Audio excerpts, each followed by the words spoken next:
Happy Motivational Monday. Thank you so much for allowing me uh, this time where we can come and talk about some issues that we may have. We're going to get right into our broadcast today. Today, we're talking about you may be depressed and not even know it. We're dealing with some symptoms of depression that may not be your usual symptoms and may help you to understand why you feel some of the ways that you may feel.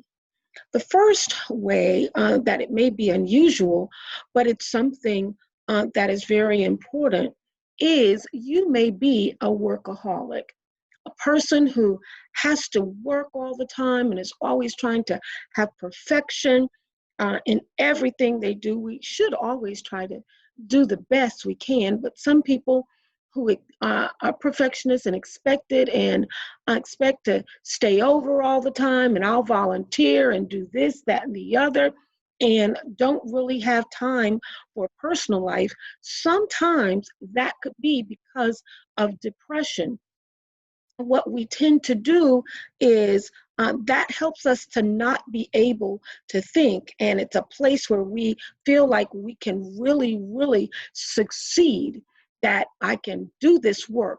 Some of the other stuff in my life may be out of control or out of my control, and this is something that I can control. And so that may be a sign of depression. Another one that I call the smiling depression. The smiling depression is somebody who is always upbeat and always seeing all of the positive, and there's never a time when they're just like, I'm not 100% today. But sometimes people on the outside looking in can see that it's sort of forced, that even though they're smiling and happy, that they may be able to see that pain behind the eyes. And so we may be struggling so with trying not to exhibit what really may be going on in our hearts or in our lives.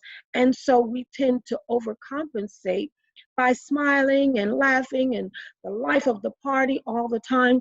Nothing wrong with those things in and of itself. But if it's to the extreme, then you may need to take a step back and say, what am I actually running away from? Am I actually trying to perceive something that may be deep inside that I may need to deal with, but I don't want to? I don't want people to even know that I'm dealing with an issue. So that's another unusual sign, but it's definitely a sign. Our next sign is always seeing the glass as half empty.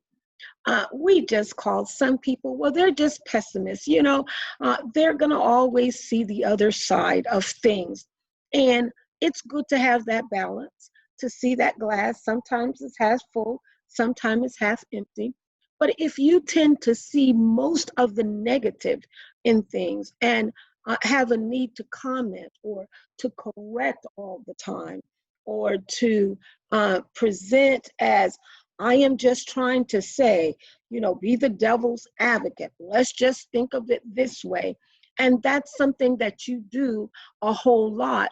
Then you may need to take a step back and see if it's not because of some negativity that's in your life and that it's exhibiting in how you deal with the outside world. Our next one is something that our next symptom is something that may be a little hard to detect, and that's loss of concentration. We all have loss of concentration at times. We got all kinds of things going on in our heads and in our lives, and then sometimes, of the month, we sort of are just all over the place. If you're a woman, you may understand what I'm speaking about. But if it's consistent where you used to be able to focus at least on those things that you wanted to focus on, but now you can't even seem to really focus on those, and you can't seem to shut down and narrow it in and concentrate on those things that you need to, then that could be a sign that something else is going on. People that are easily distracted, which some personalities are. This is general. I want you to understand these are not specifics, but they are very general because everybody has their own personality and way of dealing with things. But person that's usually able to concentrate, but now every little thing distracts them. And at work, they're here, they're there. They can't really settle down and focus on anything, and they may even disrupt others. Sometimes that could be a sign of depression where they have the need and their mind is saying, I need interaction. I need something positive in my life, but they're going about it the wrong way. Or they can't focus because it's so much going on in their head and they can't shut it off and shut it down in order to focus on the job at hand. Always busy. A lot of us fit into that category, and we could probably say, well, I've been depressed for years because I'm always busy. I've got these kids and life is happening and parents and husbands and wives and all kinds of stuff and work and school and whatever the case may be. So I didn't know I was depressed. Yes, but that is not to the level that I'm speaking of. Always being busy is where you intentionally are always busy. If I don't do it, it won't get done. And instead of sitting down every so often and enjoying a movie, while I'm sitting down, I'm doing a puzzle, or I've got to be cleaning this, or doing a commercial, let me run and do this. And always something going on and something busy. Your schedule is always full. Oh yes, after work, I'm going to be doing this, this, and this. And you don't have a day to actually breathe or to take even an hour or two to breathe, then that could be a sign of depression. Lots of times we keep ourselves busy because we don't want those quiet times. We don't want to think. We don't want to just be alone and be by ourselves because things just may overwhelm us if we take that time and be still. But it's very important that you do take that time because not taking that time, sooner or later, you're going to crash. And so always being busy and always your mind is busy. I know I've talked to people who, they can't sleep well because stuff is always going on in their head. They're always thinking, they're always going, they're always, always. That's a sign that there may be some things in your life that are out of control and you're trying to control certain situations, and it can lead to a crash and burn. The loss or interest in any sexual activity. When you're depressed or you have a whole lot going on that's overwhelming you, that's a true sign. If you have been sexually active in the past with your mate and now you just don't have any interest, I'm tired all the time, I have a headache, I don't want to be bothered, they don't attract me, whatever the case may be, but it wasn't always like that. If it was always like that, or if it has been a gradual thing, then that's something else. But if it hasn't, and you find now I'm just not interested in all, then you may need to take a step back because that's also trying to get that control over your life. And when you don't see yourself functioning to the level you would like to, then you can lose interest in any kind of sexual activity. And that affects you and it also affects your mate. The last is being extra anxious about things. I know right now we're living in a world that's so full of turmoil and we have no idea when it's going to end or how it's going to end or if it's going to end. So we can have a lot of healthy anxiety, but when we have extra anxiety, that can be a sign of depression as well. When everything and you're worried about this and we know, yes, I'll use example. of the epidemic that we're going through right now is, yes, you need to wear a mask and you need to clean your hands and be extra careful. But if somebody, they have to have an extra gown on and they need covers on their shoes and they're not doing surgery and they don't want anybody to touch the door handle, or if they do, they have gloves on. And if somebody touches the door handle, they don't even want to open the door, even if they have gloves on. All of those kinds of extra things. Those may not be good examples, but you understand what I mean. Then those are signs of depression. As we look at this generally, as a whole, I think one thing rings true is when you feel like your life is out of control in some kind of a way and you're trying to get control. That would be the word that I would use.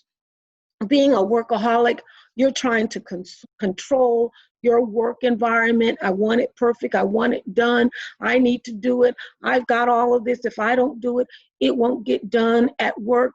That's control, or feeling like the lack of control. The smiling depression, as I said, that's I want to present this way, so I'm in control of the situation. I don't want a person to know that actually, I don't have control of my life, and there's lots of different things that's going on. That's trying to control the situation. Always seeing that glass is half empty, that's trying to control the situation. Is let me just put a negative blanket over everything already, okay? And that way, I don't need to expect anything else positive. It's going to be negative. Everything is anyway. It's not going to turn out good.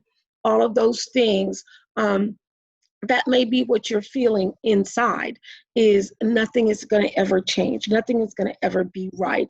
And so I can have control by declaring that everything is wrong and it's going to stay wrong. The loss of concentration, as I said, that sign of depression is also trying to get control of your life, okay? Is losing concentration and concentrating on other things, and your mind is wandering here, there, and everywhere. You're actually trying to get control, but you can't. And it is showing in everything else. So sometimes with the loss of concentration, you start focusing on this, that, and the other, or getting your hand in this pot and this pot and that pot, because you can't seem to settle down and focus on one thing. You have lost control. Always being busy. As I said, busy to the extreme. That's definitely a sign of trying to rope those things in. I have to be the mediator. I have to pick up everything. I have to do all of the cleaning. I've got to take care of this. I have to go here. I have to go there. Or, I love to cook, and so I'm gonna cook for this person, and then the sister, whoever down the street, she needs this and that and the other. Always something that's trying to get that control of your life, or feeling like if I'm not in control, I don't know what may happen. And then lastly, the last two is the loss of a sexual drive. That's trying to control as well. Is I'm not feeling this, so I don't want to be bothered at all. And I've lost all of that because inwardly I'm not feeling good about myself. I've lost control of myself. And then the last one is being extra anxious about everything. Things that are out of our control, that we can't control, but we want to. So as you look at these different signs of the unusual ways that depression can affect our lives, I'm hoping today that you take time. It's important that you take time and just breathe and think about the different ways that your circle of friends may see you, that you may see yourself, that your work family may see you and say, I need to take this step back. It may be great to write out things that drive you and see, is this too extreme? Is this something else that's going on? And dig deep inside. Writing out something is great. Recording yourself is this is really how I feel, and looking at yourself, taking a good look. When I say a look in a mirror at yourself, is my shoulders are tight and I have a constant frown, or I'm trying to smile but I see that it's forced. All of those things. It's important that you stop and take a look at where you are in life. And if you need help, then sometimes you need a professional help. It is nothing at all wrong or shameful about that. We all at certain times in our lives need help. And so wherever you can get that help, it's important that you do it. And the most important thing is don't deny it. Oh, no, it's going to be okay. Oh, it's just a phase. No, because it can lead to extreme depression, which can lead to other things where you're not able to function as you would like to or as you should. So it's not good to just ignore it. Uh, Tell people, I'm struggling. I'm having a problem. If you see something in me, let me know. I'm trying to get my life in better balance, and I see this out of balance. Your boss may be like, yes, we can depend on Janet or Bill or Sue because they're going to always be there. You may have to tell your boss, yes, I'm always there because I'm running away, or because I'm seeking approval, affection, appreciation, whatever the case may be. And so I'm going to take a little step back, and I'm going to let other people do some of the work. And I'm going to take a little bit of time for myself. I hope that I've been able to bring some issues up that you may not have thought about, or that you may have thought about but may have forgotten, and that you can take that time and go down that list and see where you may be out of balance and do those things that it's going to take to get in balance. I have an email address. If you would like to email me to ask me questions or to make comments, I welcome that.